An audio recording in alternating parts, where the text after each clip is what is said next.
Good afternoon. Thanks for joining us for our anti-bullying personal development session. Thank you to all of the staff who have attended. Before we get started, can you all please just make sure that you have one of the handouts that should be in front of you on the tables? This is to complement our PowerPoint today. I'll also be drawing on this paperwork, and this is really useful for you to take away, put in a safe place for when you need to deal with bullying, which is unfortunately on the rise and is happening in every school. The PowerPoint has been written by myself, Sarah Bollenberg, and Nirukshi, Fernando, and it's a collaborative piece with previous research that we've undertaken, and we hope that our demonstration today will help the school with this problem. So, first of all, let's start with the Department of Education's anti-bullying policy. Every student has the right to feel safe from bullying at school. Bullying behaviour in schools should be addressed as part of a school's duty of care to provide safe and supportive school environments. All schools are required to develop and implement a student code of conduct that identifies goals and standards for student behaviour. The student code of conduct must include safe school and specific anti-bullying strategies that aim to promote positive student behaviour, prevent antisocial behaviour, and encourage respect, compassion, and cooperation. Understanding what bullying is and how it affects students allows us to be better equipped to effectively stop bullying behaviours. So first of all, we need to decide what bullying is. What is bullying? Bullying is repeated. This word is very important, repeated, as there are a lot of instances on the school ground where students just don't get along. They might be mean, they might have a one-off scuffle. These incidences are not bullying because bullying needs to be repeated. So it's repeated verbals, physical, social, or psychological aggressive behaviour by a person or group directed towards a less powerful person or group that is intended to cause harm, distress, or fear. That's from the Department of Education and Training. So there's different types of bullying: direct physical bullying, direct verbal bullying, indirect bullying, and cyberbullying. So if you could look at your handout now, we can have a look at the different types of bullying and what the exact definitions are. Direct physical bullying. That's hits, trips, pushes, pokes, damages property, physically threatens, gives intimidating looks, steals property, touching or brushing up against another student, and in a sexual nature. Direct verbal bullying is name-calling, insults, making homophobic remarks, remarks that are racist, verbally abusing the name, family, religion, disability of another individual, or the characteristic of the target, laughs at, puts down, threatens, sexual joking, and innuendo. The next column has indirect bullying, sometimes referred to as social bullying. This form of bullying is harder to recognise and is often carried out behind the bullied student's back. It is designed to harm someone's social reputation and or cause humiliation, e.g. lies and spreading rumours and socially excluding someone. Our last column is cyberbullying, and this involves being cruel to others by sending or posting harmful material, of engaging or other forms of social aggression using the internet or other digital technologies. So it's essential that you identify these when you are with your students. And if you have a student who comes to you with a concern, please come back and refer to what the types of bullying are, and please ascertain if it is a one-off or it's a repeated behaviour that keeps continuing. It is also important to remember that there are other discrete forms of bullying called, in particular, covert bullying. Apart from the explicit bullying, there are also certain students who discreetly bully others. According to the Covert Bully Busters, according to the Covert Bully Prevalence Study in 2014, 1 in 4 students get bullied in covert bullying. That's a pretty high number. So as teachers, we must do our best to identify the bullies and take necessary steps to protect our students. Apart from that, it is also important to concentrate on the steps given by research and policies to prevent bullying. So bullying in Australia.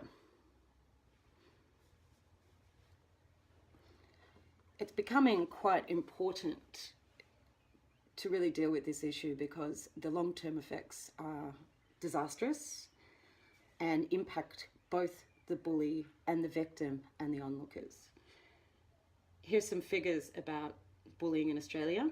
1 in 6 children in Australia gets bullied every week. 24% report bullying. Others, 22%, report being bullied, and 12% are targets. 1 in 10 students is an active bully. Students who bully at age 8 tend to also bully at age 16. More boys than girls report being both bullied and bullying. Just over 40% of students report not being involved in either aspect of bullying.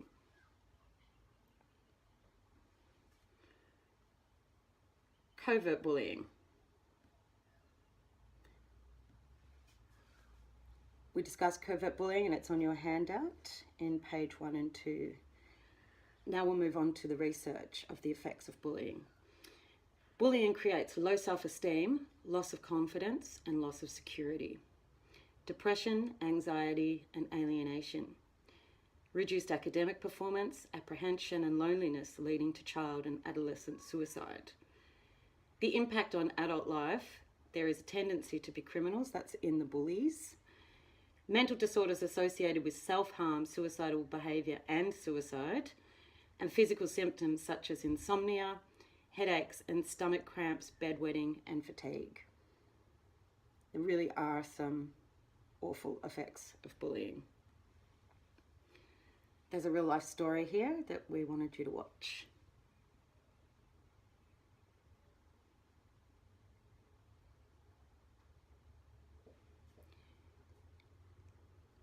You can refer to that in our link, which is not going to show up very well here on this screen, but the link will be included for our essay and assignment. Policies against bullying. So, what are the roles of policies against bullying? Have they been effective so far?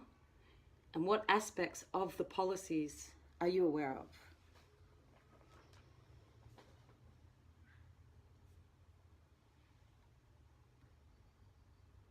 The National Safe Schools Framework states that schools appear not to have widely implemented the recommended safe school practices.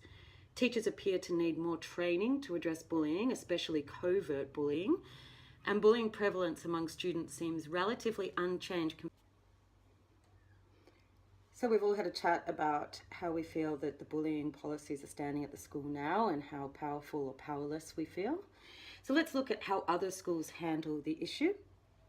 Alkira College in Nirukshi uses talking and negotiating as the first stages. If bullying still continues, the bullying and the bullied sign a restorative conference agreement in the presence of the sub-school leaders and the principal. A copy will be sent out to the parents. In addition, pastoral care classes are held twice a week. That's one avenue to go down, that there are contracts signed. There really does need to be firm consequences and that they are stipulated in the beginning of the process before the documents are signed.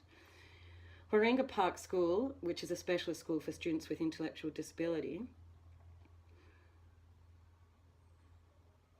they implement the stop, talk and walk approach. So stop, talk.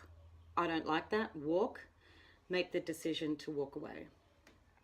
Gilmore College for Girl have pastoral care classes for developing positive relationships and resilience. And this is a great concept where all of the students come together and talk about the problem as a whole. It gives the students more agency and more power in how their school is dealing with the problem and how they are involved when they are involved, it tends to show that it has more effect when the students have come up with these ideas on their own rather than them being forced on them from an outer body. Braybrook Primary School, sound understanding of what bullying is and understand the importance of supportive bystander behaviour. Now, research suggests that one of the most important points of reducing bullying is to get the bystanders to come and report the incident. Now, what we need to do as a school and as educators is make sure that we use the term report rather than dob. Once the term dob starts being thrown around, students usually find that they might become the target of the bullying if they are to say anything. So creating an entire school program where reporting becomes just a part of their empathy and their social daily life will assist in reducing the bullying incidences, because as a school and as educators we are able to target who is being bullied and who's doing the bullying and to keep an eye on it. Shepparton High School has the use of the school diary to spread the information on bullying, using non-punitive approaches to deal with the bullies, and there is an annual bullying survey. Bernard and Milne suggest a number of strategies. Some students with low levels of social and emotional well-being do not respond to sanctions or restorative approaches and require comprehensive, strength-building intervention programs that develop their connectedness to positive adults, peers, and programs in their school, home, and community, as well as strengthen their social and emotional competence. It is good to have a consistent way to record incidents of bullying.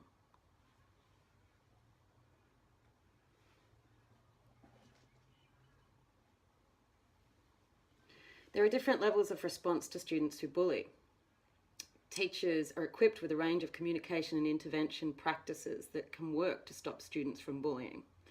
Student welfare coordinators, the counsellors, wellbeing coordinators, or the year level coordinators, or the principals who are referred students who bully and who employ more intensive interventions such as restorative meetings, behaviour contracts, mentoring in social emotional skills, parent intervention, as well as individual behaviour plans. Now, for this to be successful, we need as educators to set up some really clear pathways where students feel that there are perhaps a number of us that they can come to with their concerns, particularly teachers that the student might feel a strong bond with. We could nominate as a school perhaps 5 or 6 teachers who are willing to work with students on these concerns, and that way the students know directly who they should go to, and they could choose one of the teachers that they felt more comfortable with. In addition to this, we should always be open and available whether we are one of the points of the contacts for bullying, because if we are the person that the student trusts the most to come to with the information, then we should take it and use it constructively to assist in the playground, the classrooms, and to give a sense of security to our school. So, how can we make prevention more effective in our school? A whole school approach, an action plan. Why? A whole school approach can cover all year levels of the school. An action plan can provide a strong basis for working collaboratively and ensure that all strategies are implemented and evaluated. So on page 2 at the bottom of the handout, you can see that there's the heading, an action plan to stop bullying. We've written here that if the progress of the bullying prevention measures is to be continued, we believe that an action plan would provide a strong basis. One of the prime measures during the 4th term of this year would be to document the action plan with the measures and strategies that would be taken to prevent bullying. At the moment, the idea is to integrate the following steps into the action plan. From the 4 levels of activity assigned by the National Safe Schools Framework, the areas that the action plan will cover are the primary prevention and early intervention, as we believe that to prevent bullying from taking place is what we really need to intervene from the very beginning, in the hopes that these incidences, which can have really detrimental long-term effects, just do not happen. That might be an ideal world, but that is really what we're aiming for here. Everybody in the school will participate and a special action team will be selected. The plan will be based on all 4 anti-bullying strategies brought out by Bernard and Milne. However, we may give the priority to the most important measures first. So our first strategy is behaviour management. We need to have an action, a 4-step approach to manage challenging behaviour in the classroom, which would ultimately lead students to self-reflect.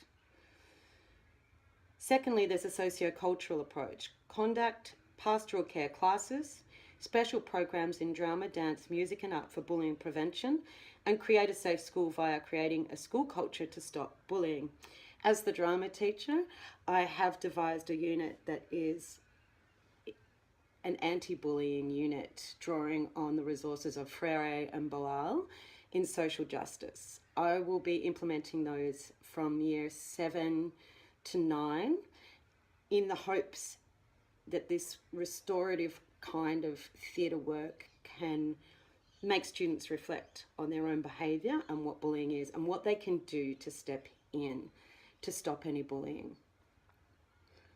The humanistic approach equips students with the knowledge of the true nature of bullying to create empathy and respect. Annual workshop on reacting to bullying and to protecting yourself strategies. Create awareness over the peer support strategies. And the 4th one is a restorative approach. Restorative measures to recover the harm done by bullying and take steps to support both the bullied and the bullies. Apart from these, there will be a series of programs organised to better equip you with the knowledge to react to bullying. Understanding what bullying is and how it affects students allow us to be better equipped to effectively stop bullying behaviours.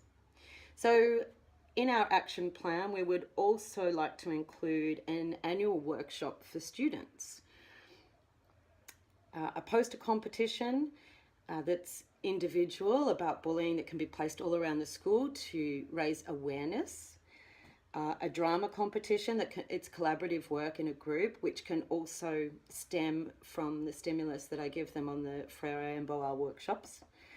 End of year survey for teachers and an end of year survey for students, which will be anonymous. School being coordinators data and the final evaluation report by the action team. So once we have set up our action team and over the course of time to see how it works, with teachers and students reporting to the action team and with them collecting data and keeping a check on the situation, we should be able to work out how our plan is going, what we need to do to fix it, what is working really well, what isn't, and possibly try new strategies. As the research on bullying is just increasing, new strategies are coming in from all over the world with different success rates. So this may be a case of us trying one way of undertaking this team, and if it doesn't work great, then we try something else. The most important part of this, though, is that we are effectively looking at our strategies, using them, and trying to improve them for the sake of our entire school community and the individuals who suffer. So this is our slide on the whole school approach to bullying. Our focus is on primary prevention. Try to nip it in the bud before it happens. And then early intervention. Why do we want to do that? Because prevention is better than cure. Once it gets to the point that there is a relationship that has been established between a victim and a bully, the detrimental effects are already quite deep and the relationship is difficult to break. It becomes intertwined. So the earlier we find out about the behaviour or certain students who are experiencing their difficulties together, and if we can get them in, use our form of the contract and our restorative justice, and then look at ways of assisting them through it, this will be a a much better way to deal with it rather than have damaged students come to us at the end of a cycle of bullying where the damage is already done. Goals. So we are trying to reach 100% prevention of any type of bullying activity in our school community. This may seem impossible. Perhaps it is. Perhaps this is a social behaviour that goes well on through our lives past being a student. But the fact is, we can at least try. You never know, something may work really well. Utilise the advantages of behaviour management to increase academic achievement. Build up healthy, respectful relationships among students. Create an understanding of what bullying is and increase active participation in preventing it in the initial stages. This once again comes back to coaching our bystanders and witnesses to report incidences so that we know that they're going on. It's very difficult for us to act with any certainty if we do not know what is going on. Also, that earlier point of building up healthy, respectful relationships among students and the behaviour management is really important. If we can give a lot of positive feedback to the great behaviours that we see in our school and in our rooms, and that behaviour is rewarded and it is seen as being rewarded, it should create an ethos of what we're trying to achieve here, that we have a respectful and empathetic society within our school. We equip the teachers with knowledge to handle the incidences of bullying and bullying prevention. And all of this will increase the students' self-confidence and the influence of spiritual development. Once again, the knowledge that you have on your handouts with the bullying types, their definitions and the steps that we're going to be taking. Keep those with you and use them when you need to.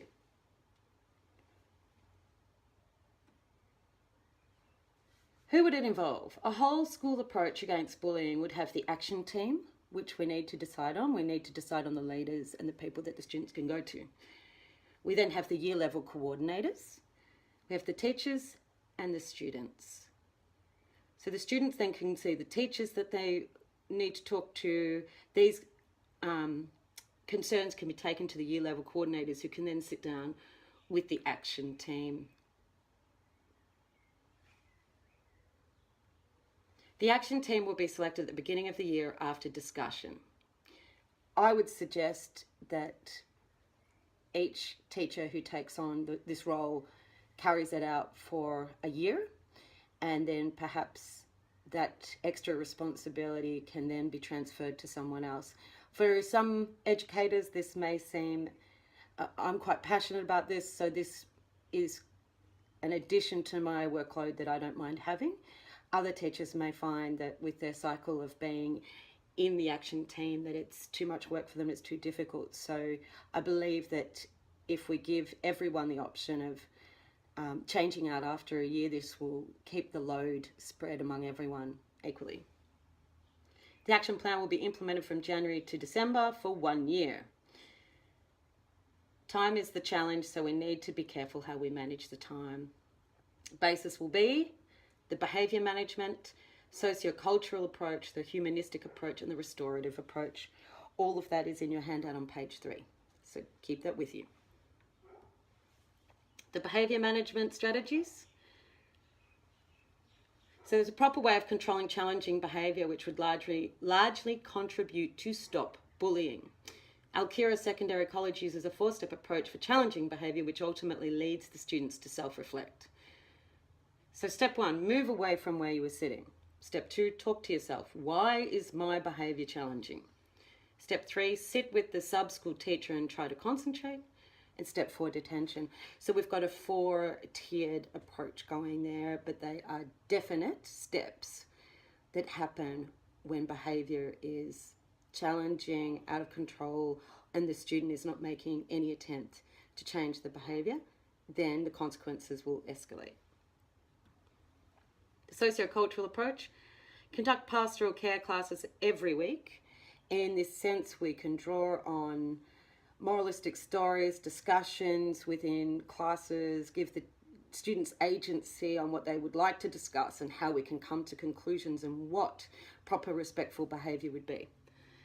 Special programs in drama, dance, art and music, and create a school culture for bullying prevention. With notices, posters, attention drawn to the problem, it then doesn't get so swept under the carpet or forgotten about. It's in everybody's faces all the time, and the students can use that too to remember what they need to do. The humanistic approach is try to create awareness of the nature of bullying to create empathy and respect. Annual workshop on reacting to bullying and protect yourself strategies. There's a number of anti-bullying organisations that will come out and do workshops. So I'll be looking into those to see what we can book for next year, and if we have that once a year, to keep that once again in the students' head and the teachers and the whole community, that this is something that we are constantly actively working on. Create awareness over the peer support strategies. The restorative approach is report any form of bullying, talk and solve the issue, sign a restorative conference agreement, monitor the behaviour of students who bullied others. I think this one's incredibly important. Sometimes when bullying has been brought to someone's attention, we often look at the victim and try and keep an eye on them, but really the person who's displaying the negative behaviour, who may then very well go off to find another target, is the one who should be watched and constantly commended on good behaviour or given consequences for their bad behaviour. Build up confidence and self-esteem in challenged students. This is important as well. Sometimes the bullies or those who are disrupting our classes will get the most of our attention because we are trying desperately to make sure our classes are not disruptive, but then we are not seeing, our attention is drawn away from the quiet, really respectful students who are doing exactly what they need to be doing. So we can build up confidence and self-esteem in these students by rewarding their behaviour and having other students see that rewards come from good behaviour. For the professional development of teachers, we will organise a sequence of 5 workshops to better equip teachers with the knowledge to identify bullies and deal with bullying behaviour. And we will work collaboratively with the Wellbeing Office and the Action Team to ensure that Action Plan is being implemented right. So our timeline, behaviour management throughout the year. We need to really keep tabs. If we have to do it with a graph or whatever, we need to keep that up throughout the entire year and see how it changes. Conduct pastoral care classes every week, with one class dedicated to respectful relationships once a month. 5 drama, dance, art and music classes dedicated to bullying prevention. And I'm happy to work with the other art streams here with the information I have already and the research I've done to help you create some classes if you need help. So just come and see me. Annual workshop on React Against Bullying, and bullying prevention poster competition and drama competition held at the end of the year, which I'd already mentioned. That's on page 3 in the handout. No program is going to keep moving forward without evaluation and reflection. So it's going to be very important that we do an end-of-year survey for the teachers, an end-of-year survey for the students. The school wellbeing coordinator's data is looked at, and a final evaluation by the action team. So the strategies we use in the previous year should all be in the surveys, and we should reflect on those and work out what we need to do, a discussion, and what we can change for the next year, so that hopefully this is a fluid progression. When we find new research or incidences occur at school that we haven't come across before, or something may work fantastically well that we need to make sure that we keep working with. This will be a shared collaboration, obviously, between the whole school and with data coming from every angle, hopefully meaning that we will keep up to date with all of our policies and we will stay on the problem. By the end of the year, our target is to create a safe school for every child.